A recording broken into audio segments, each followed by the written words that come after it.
So hi, everyone. I'm Lindsay Grace, Knight Chair in Interactive Media and MFA Director at the University of Miami, and one of this year's festival curators. Next up, we're in for a real treat. The panel featuring Jesse Schell, CEO of Schell Games, will include a variety of really engaging topics, mainly focused on media and technology, and featuring a lively conversation about AI and the future of transformational games. They're going to explore rapid advances in artificial intelligence, and how they're reshaping not only the gaming industry, but also education and society at large. So in short, imagine a future where games become even more immersive, adaptive, and impactful, all thanks to AI.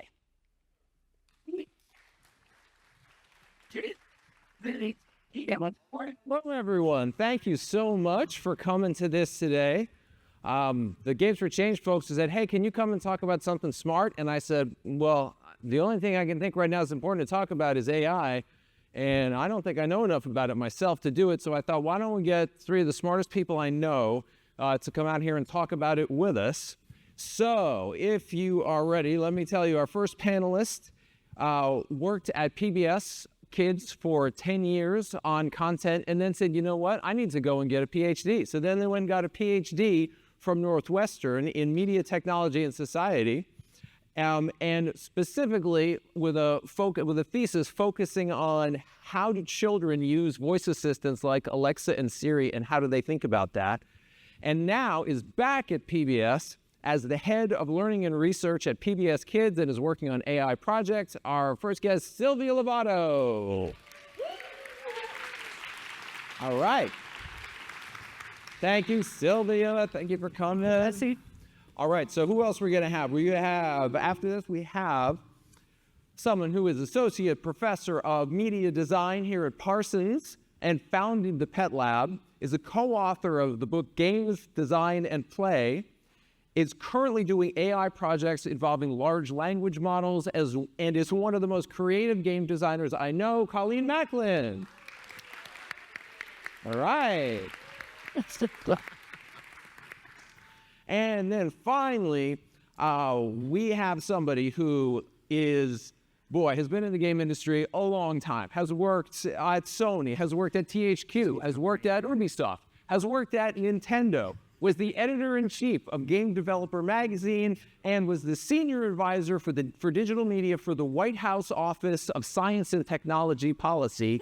This guy cannot hold down a job. Currently, he's the founder of Level Up Games, Mark DeLoura.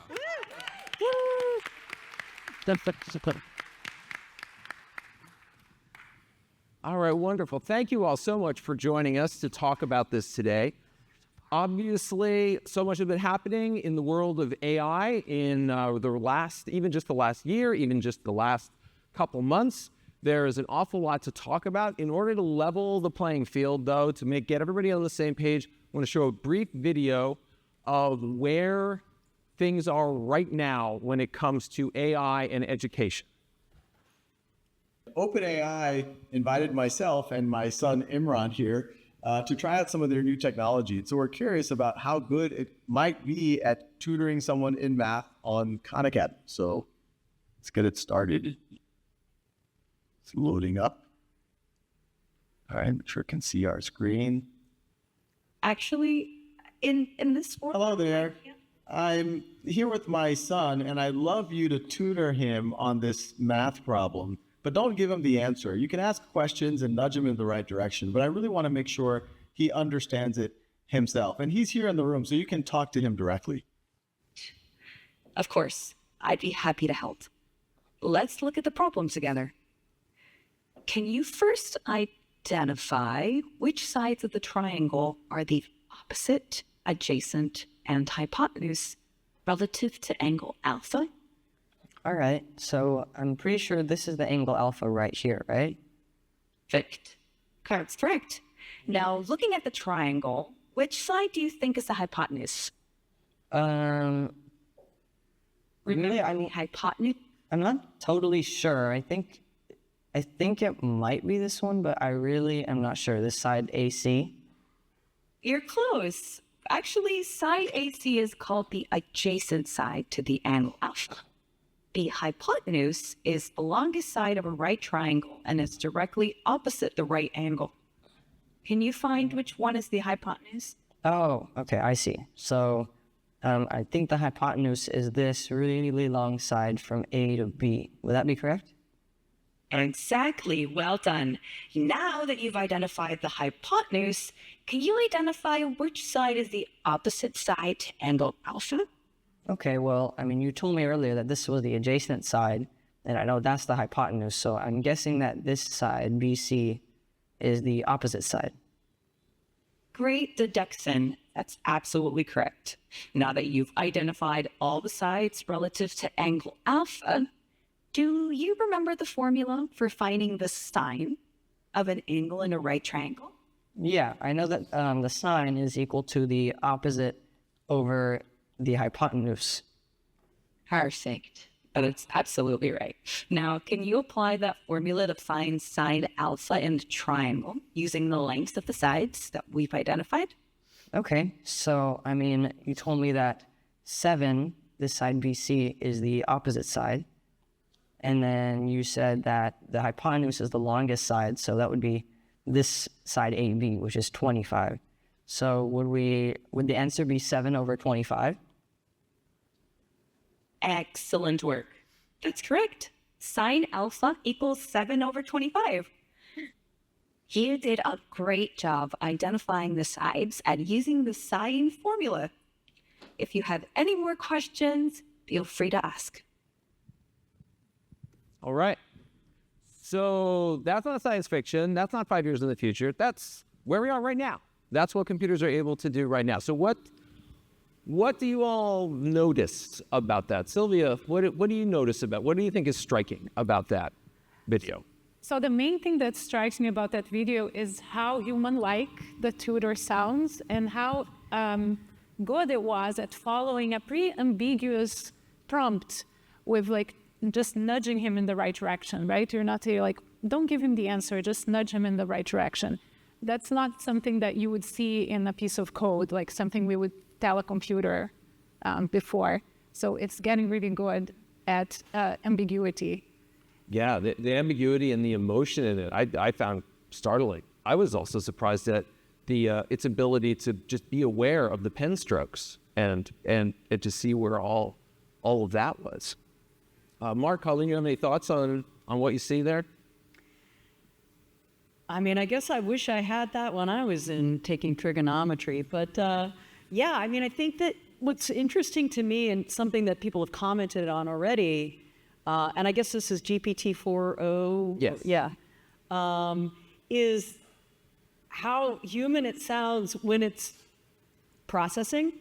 Like, yeah. Can you identify? You know, it's like pretty incredible, actually, from a sort of text-to-voice perspective. Yeah, so if this is what's possible now, do you have thoughts about like what is likely to become possible in the next few years with this?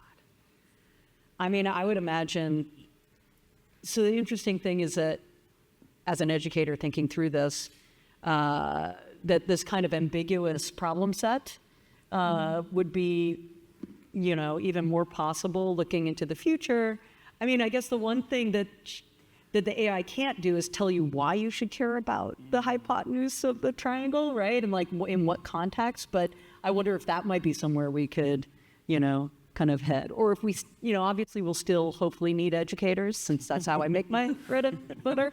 And, you know, educators just to be able to contextualize and say, well, why should you care, or to have more critical perspective. I think you just said a great keyword there, which is context. Like in my research that you mentioned earlier, one big problem that the AI of 5 or 6 years ago had was dealing with, you know, students, young children, asking questions where they didn't do a great job contextualizing, and the AI was helpless. And I think this awareness of what's going on around and the situation that the asker is in is like promising and like new and exciting to see develop. Yeah, I think that's what struck me watching this, outside of the fact that like at first I was just like, I want this for every student everywhere right now. Like we need a 1 LLM per child sort of thing. but we're not ready. I think what struck me was how tactical that was. It's like, it was amazing, but it was very much like, I'm going to help you solve this problem. What I want is I want that tactical part. I also want the strategic part. You know what? You're going to guide me from here to the next thing I need to know for the next kind of problem, or you're going to help scaffold me from the stuff that I didn't understand from the previous problem. And like that's what teachers are great at. So we still need teachers, but this tactical stuff is mind-blowing. I think there's a huge question about how this is going to change things for teachers. There's been a lot of focus with AI on, wow, here's the things maybe we can't do anymore, right? The whole question of essay writing has now become very different, right? Because there's been a lot of talk about how can we police and make sure that the students are writing their own essays, and it kind of makes everybody take a step back and say, well, wait, how can and should this work? Does anybody have thoughts about here are the things that just aren't going to fly in education anymore once this technology is ubiquitous? I mean, we're still trying to figure it out. I mean, here at the New School, I teach a lecture class, and last semester a student had an essay written by AI and presented it as their own writing. It was pretty apparent. It was pretty easy to tell. And clearly that's not going to be as easy moving into the future. But the kicker is that the student wrote the apology email with AI too. And I get kudos to the student for their abilities to do that. But I do think that as educators, we're gonna have to be responsive and flexible. We're gonna have to be constantly reviewing and analyzing, like, what does learning mean? Like, what does it mean to be able to write a great essay? How do we kind of engage students in this in a way where they don't want to use the tools, or where the tools just won't do it for them, right? Yeah, it really is making us all take a step back and say, well, wait, though, what is important? What do we need to keep? What can we let go of? What can we keep? And it's not easy questions. And Mark, the thing you talked about with the idea of, a digital tutor for every student, Colleen, you brought this question of, is this going to replace teachers? Right. And I guess you could imagine a world, maybe, where that happens. That sounds weird and dangerous.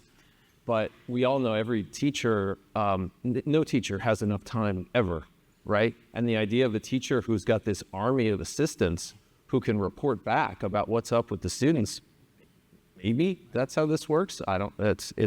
It's hard to imagine. To teacher assistant army of AI bots. Yeah. That's what you want, is like, you want them to be able to help you get information. Yeah. What I wonder, talking about the essay, I keep kind of rolling back to what the purpose is of an essay. The essay is kind of an artifact of the learning process, right? You don't really care if they write an essay, you care if they learn the material. So how do we measure the learning of the material, not the fact that somebody turned in a paper? Do we need to shift the way that we're teaching? How do we solve this problem? I think communication skills and the ability to write the essay has traditionally also been important. So maybe that, AI can be a partner in helping us write clearly and concisely, but with still whatever the writing is trying to communicate that you learn should be your own. It's really hard to pull them apart, though. Yeah, this idea of AI as creative partner for everyone in everything. I mean, this may become completely normal, right? Some people talk about the generations being defined by technologies, right? The boomers were the first with TV, Gen X with computers, millennials had the internet, Gen Z, social media. Maybe this new generation, Generation Alpha, they're the ones who grew up with AI, and that is what defines them because they know how to deal with it. But let's step away from education, because we're not just talking about education here. We're trying to talk about how does this affect educational transformational games.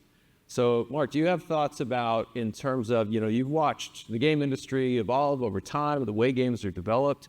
Do you have thoughts about what are the effects when this technology gets properly integrated with games and game development? How do you think that's going to change the player experience? Yeah, the first thing that always jumps to my mind, of course, is what people are going to do with production, because that's the low-hanging fruit, right? But I think what I get excited about is the the side effect of that, which is it's so hard to make learning games as a career because it's difficult to make profits, difficult to make revenue. Making games is hard. Making fun educational games is hard plus hard plus hard. But if I can utilize AI, I can take more shots because I have an increased production capacity. I can try things that are more risky because maybe the AI is going to be a collaborator for me. And I can try to create things that are more dynamic for the player experience. So I'm going to use an LLM during the course of the game to help guide you through a math problem or whatever as part of a fun game-like experience. Like, that was never possible before. You could never have a free-flowing conversation outside of like the tree branching sort of RPG structure. That was the extent of your conversation. So how does that change the player experience if you can have a free-flowing conversation? What does it add? What does it subtract? Like, what does it detract from? Super interesting to just, I'm excited to see what people create and people in this room. Yeah, I think the whole question, I mean, so when we see the effect it's going to have on education, definitely.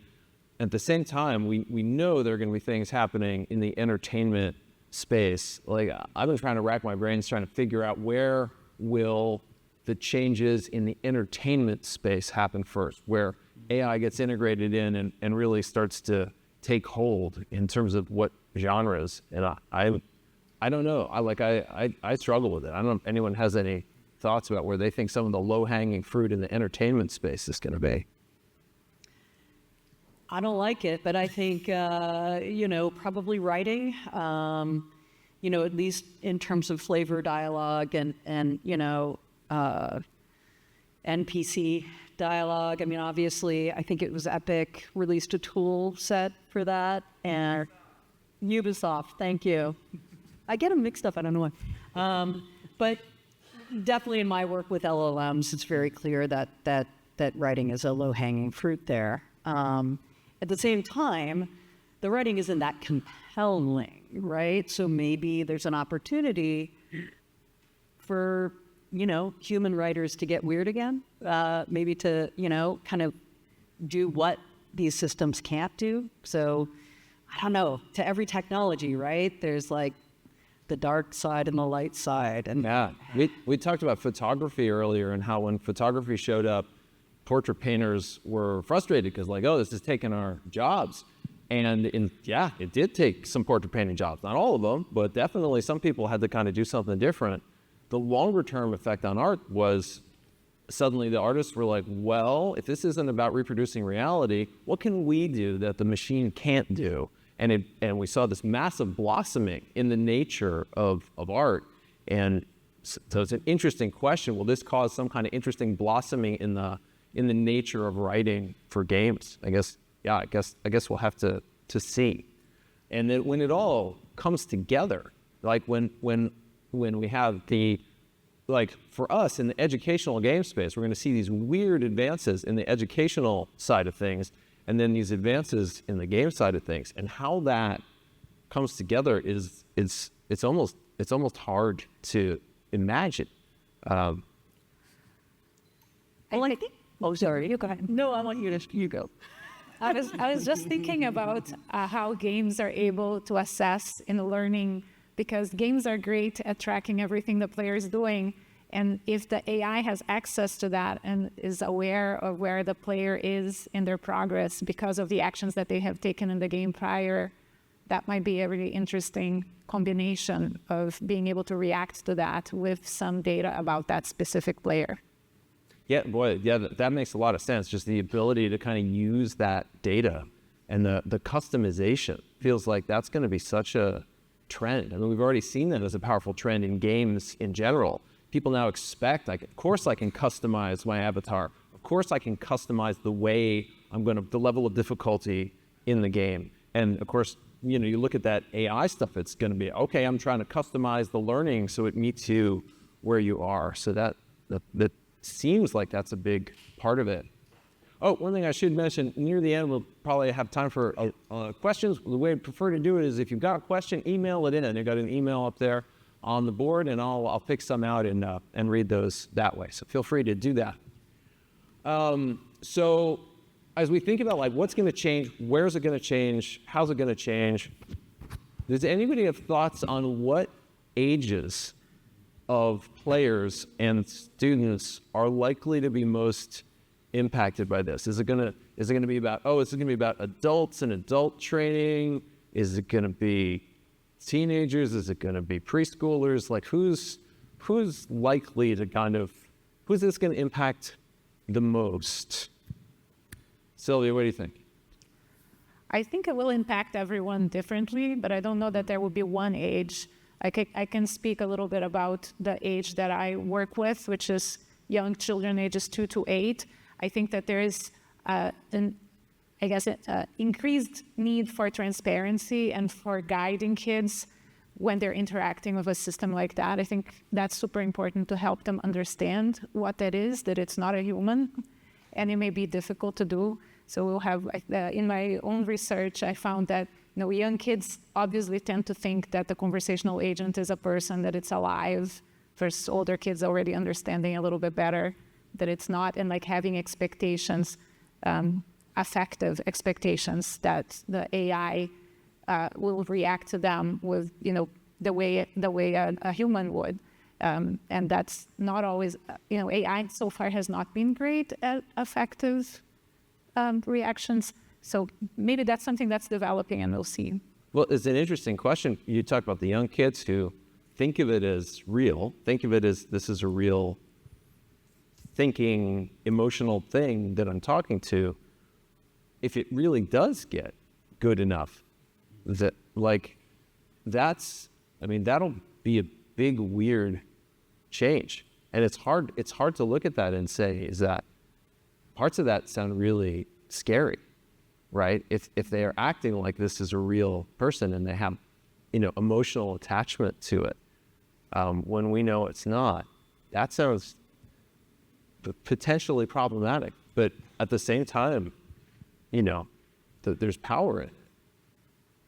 I agree with the problematic part and the need for guidelines and us all to agree on what's a good practice there. Yeah, no, that definitely sounds like one of the challenges is going to be looming up at us, because we can think all day about, here's what we think this is for, but if kids fall in love with it, okay, suddenly this is a problem that we have to address and that we have to solve. So I know one thing that we all think about, anybody making educational games, it's not easy to make money at that, right? Unless is anybody like, oh no, it's easy. Raise your hand. It's okay. We're raking it in. Okay. Oh, well, all right. We'll talk later. That's good. Yeah. Will this change? Will this make it easier, harder for this to be a business? Mark, what do you think about that? Yeah, I think it's probably easier, harder. Yeah. Well, so what parts of it make it easier? There's a lot of components. Like you said, there's good things and bad things, right? So there's, in terms of production, I think the low-hanging fruit, as I keep saying that, is the programming assistant, using an LLM as a programming assistant. And who in here is coders? Coders. How many of you are using a Copilot or something like that?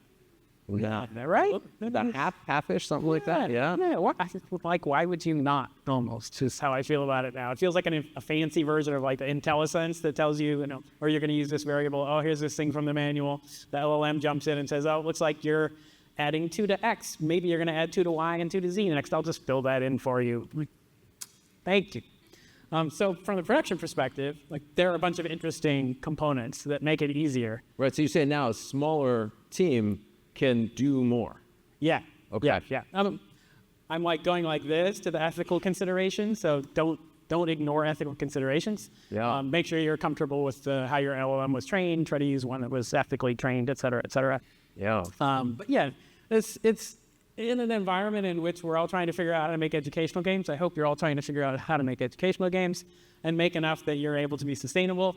The idea that you could make them a little more cheaply with maybe the same amount of production complexity makes me very happy. Okay. Well, and then what are your thoughts on the market? Because I think something all of us know, I had a couple meetings with people where they brought this up this morning, talking about, so hard to sell into schools. Schools you'd think would be the ones most likely to buy educational game content. And often they're like, nah, everyone knows. Nah, you got to give it to them for free. They won't pay for anything. You got to give it to them free at the school and then get the parents to pay for it at home because the parents will pay for it. And could it be that if the schools start to take it seriously and suddenly the schools are like, well, we have to have this stuff in the schools, does this now make a market where we can actually have a, meaningful, sustainable content? Yeah, we're kind of having a discussion about this. I love that vision, and I want that to happen. And yes, absolutely, all the things. Would it be great to get K-12 to get more involved in purchasing, compelling, engaging educational content, i.e. games? I'm all for it. It's difficult.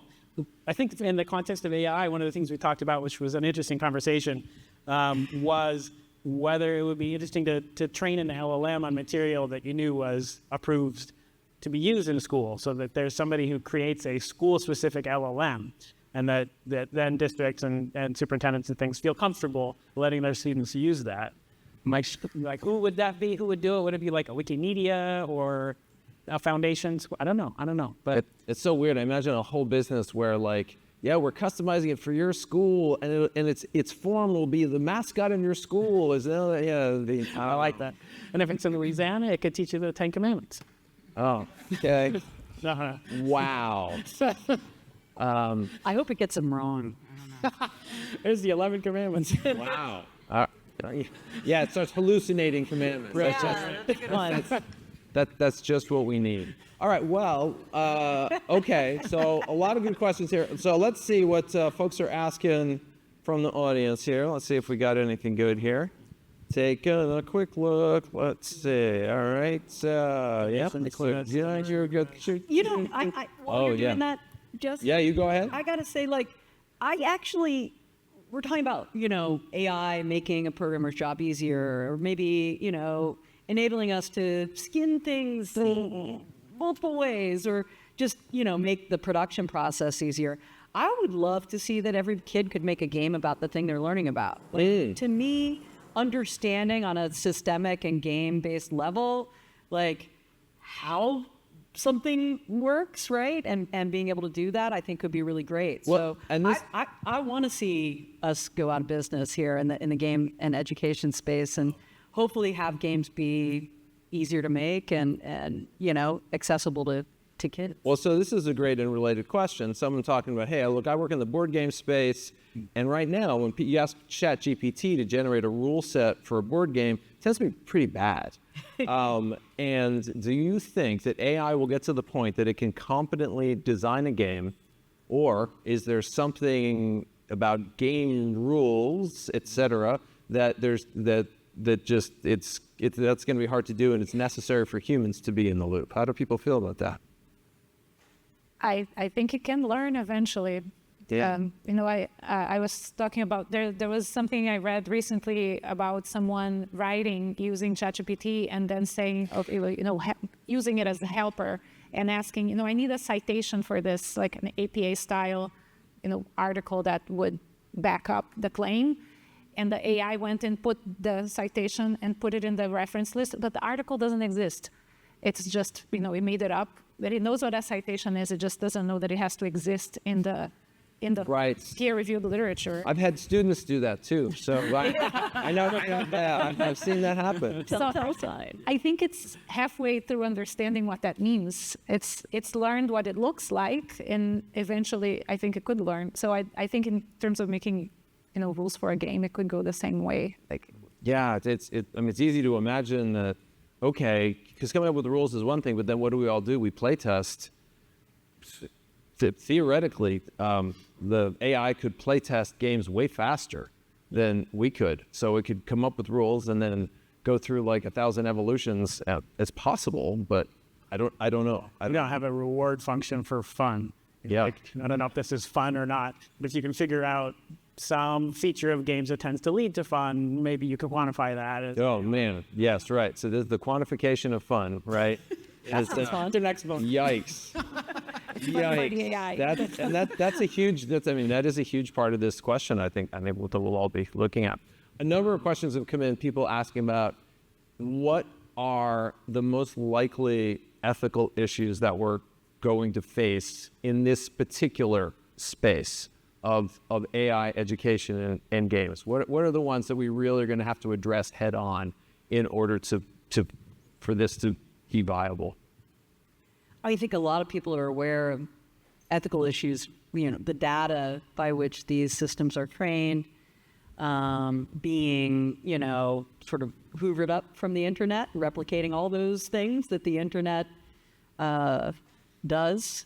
But I think the thing that's happening right now is just, we've got to figure out a sustainable energy source, like the sun, or just to use solar. Right. So this technology presently uses a tremendous amount of energy. Yeah. Right. And so either we need to get better at energy, or we need these things to be way more efficient. So that sounds the energy use. That obviously, if people are using this every time you're going to do 3 hours of homework, this thing's here with you.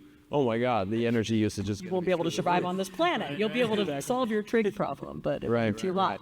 Right. No, that's definitely a good point. Yeah, the energy usage is a huge one that we would need to solve. Let's see. There's a couple other really smart ones here. One that always comes up anytime there's a new technology is the question of accessibility. Certainly when the internet first appeared and, oh wait, can we have this stuff on the internet? Because who can get access? Gradually we're to the point where access is getting near universal on the internet. Is that the case here? Is accessibility going to be is that a thing we're going to need to worry about, or how do people feel about that? Yeah, it's a thing we always need to worry about. But I understand the impulse of a technologist to make a version for the majority of people rapidly. As a technologist, it's like, I'm going to make it for myself or whatever, right? But that's not where you stop. Accessibility is vital. There are some interesting things we've seen people use LLMs for on the accessibility front. Just a simple example is the alt text for pictures. Now that it can see pictures, it's super easy to just generate alt text so that anybody who's got a screen reader now knows where all your images are. Right. Might be putting alt text writers out of business. Gotcha. So it's interesting, right? So there's the question of, hey, can I get accessibility to the AI? But if you can't, the accessibility that it affords for people who people who are differently abled or even different learning styles, that accessibility potentially opens. The transcriptions of audio that it does really readily into text is another example. So I feel like I skipped over the thing that's important, which is I think right now, one of the things that's important is making sure people have access to these tools. So I know that there is an effort at the federal level. I just keep forgetting the name of it. I keep wanting to call it the NAIRR, National AI R Resource. I don't know. Sounds plausible. Making it up. The intent is to have a fund that allows people who can't afford to use LLMs to use the LLMs. It's charged against this fund so that it's accessible to people. It's not just accessible to people who can afford to pay, who are rich, whatever. So look that up. Correct me if that's not the name of it. Tell me what's the right name. But I love that. It's a great effort. It is a sort of a grim future to imagine where they're going to be like super lush, if only the rich people can afford the super genius digital tutors, and the folks who can't afford that have these tutors that just are not very good, and that's a terrible, grim situation. Yeah. We need to figure out how. It seems like it's going to be important to figure out how to make that work, because I know there's so much talk in the entertainment game space right now of the ongoing cost of using LLMs makes entertainment games not tenable at present. And so there's a lot of talk of like, well, yeah, that's all expensive cloud computing, but what if you made it slim enough it could all fit in your device because it's focused on just what you care about? Because your math tutor doesn't need to know everything. It just needs to know about math, right? And so you could make it small enough to kind of fit in your device, but Solve an energy problem. Right, that solves the energy problem, makes ads for accessibility, but how fast?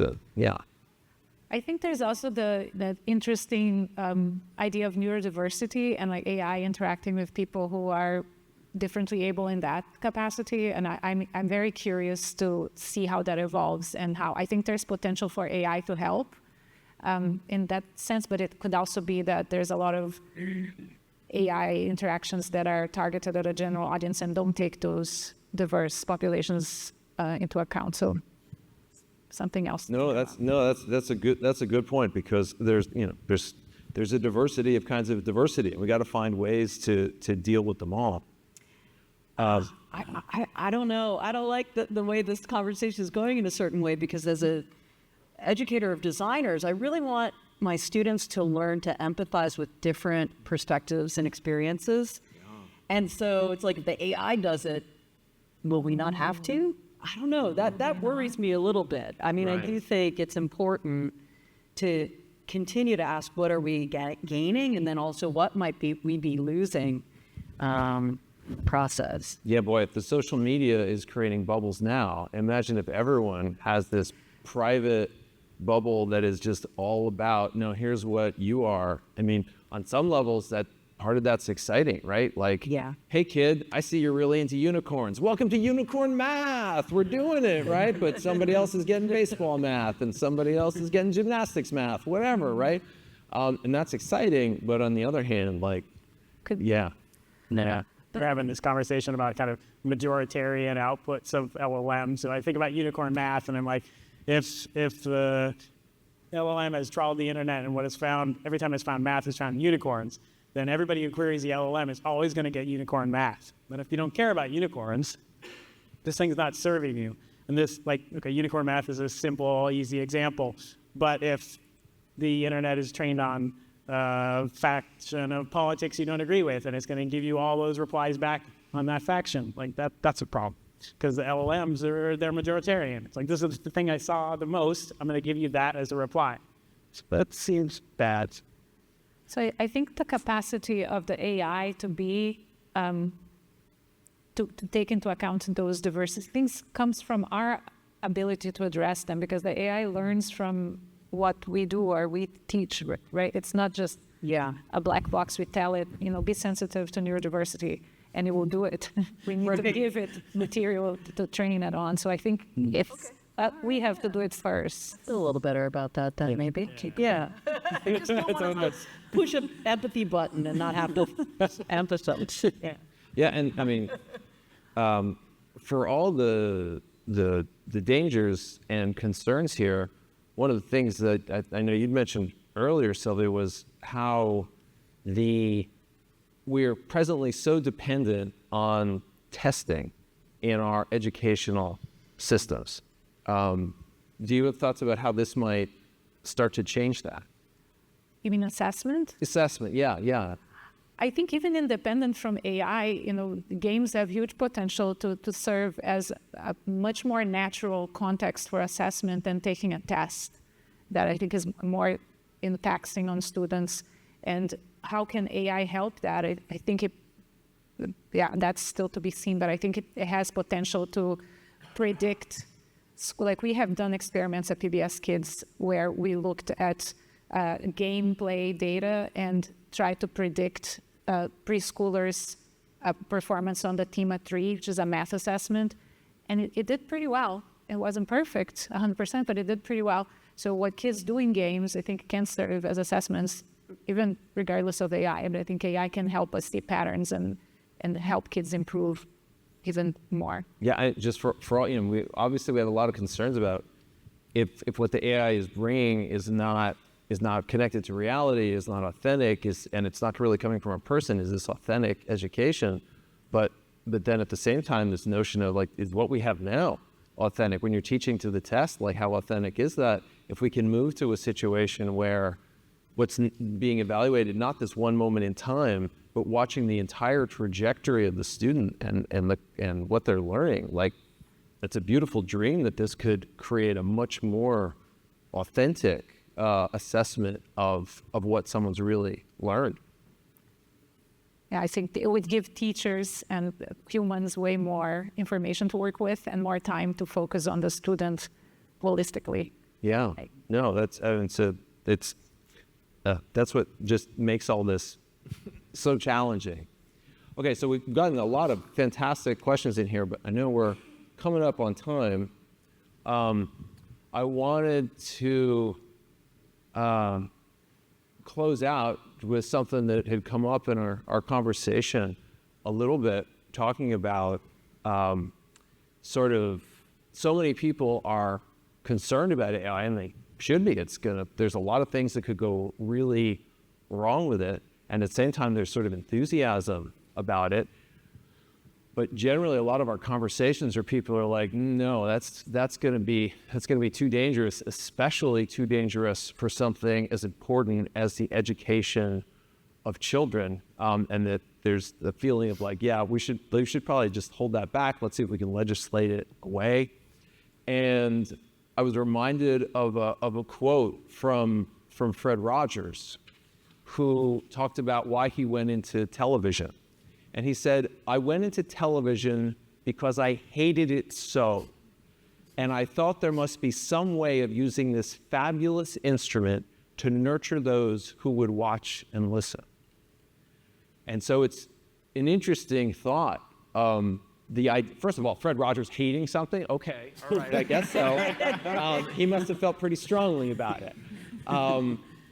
So this question of, Fred Rogers found a way to use television, which had all these ethical problems, especially for children, found a way to make it this nurturing system. So let me ask, presumably out there in the world somewhere is the Fred Rogers of the 21st century, some young person who's going to hate this medium so much that they use it for good.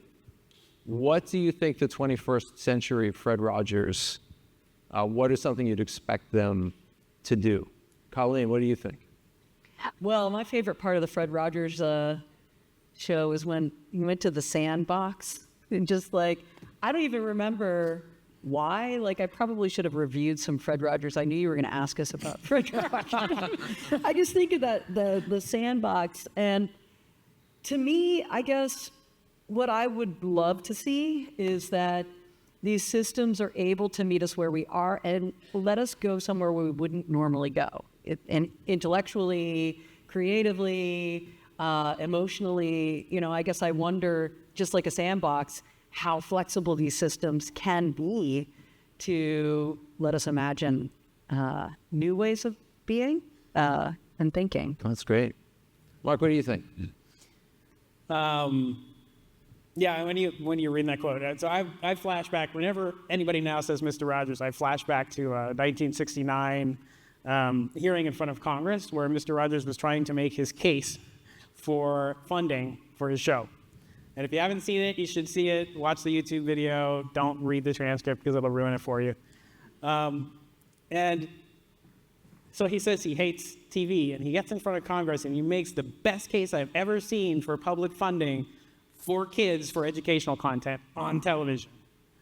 And where I go, I still have a soft spot in my heart for policy, which is probably why this sticks. But what I wonder is, like, the Fred Rogers of today, like, who is going to do that for AI, for education for the kids? Like, what I see right now is all this legislation happening that's trying to reduce the functionality, restrict access, put barriers in place for use of AI. Who's the person who's going to say, what is this capable of, and how do we make it safe for kids to use it and benefit from it? So that's what I'm hoping for from a Fred Rogers. Okay, Silvia, can you give us the PBS perspective here? What do you think? So if you think about Fred Rogers, and he hated TV in the 50s or 60s, and he found a way to do something good with it. When I started working at PBS Kids in 2000, Mr. Rogers' Neighborhood was still in production, and he was still alive. And Fred Rogers was excited to welcome kids to his internet neighborhood. And the team that I joined was working on this website for Mr. Rogers' Neighborhood. And I remember on a call, there being an illustration of the entrance to his house that had a white picket fence. And the fence had, pointy ends. And he looked at that and he said, looks like something where someone could get hurt. Like, is it possible to round the tips of the fence? And of course, we did, or the designer did. And I think that's just an example of how he saw, like he looked for ways to welcome children into this world that was being created with this technology in a way that made them feel loved and safe. And that's what I hope the Fred Rogers of the 21st century will have in mind when they think about how to use AI for the greater good. Well, I can't imagine a better way to go out than that. Thank you very much. And thank you for your question. Thank you, Jesse. Thanks, everybody.